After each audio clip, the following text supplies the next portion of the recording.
بسم الله الرحمن الرحيم والفجر وليال عشر والشفع والوتر والليل إذا يسر هل في ذلك قسم لذي حجر ألم تر كيف فعل ربك بعاد إرم ذات العماد التي لم يخلق مثلها في البلاد وثمود الذين جابوا الصخر بالواد وفرعون ذي الأوتاد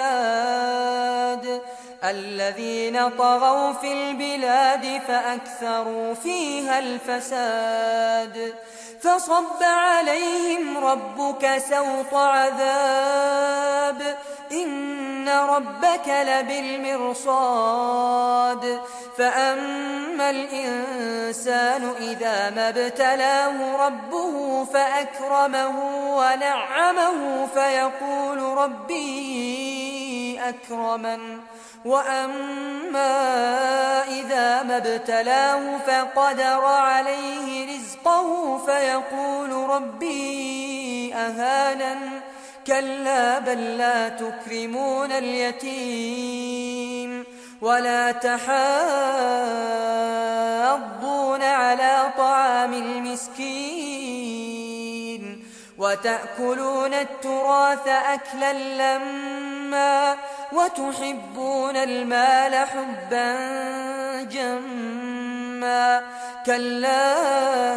إذا دكت الأرض دكا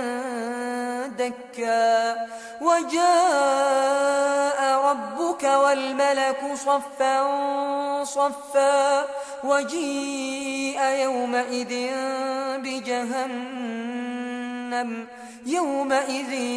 يتذكر الإنسان وأنى له الذكرى يقول يا ليتني قدمت لحياتي فيومئذ لا يعذب عذابه أحد ولا يوثق وثاقه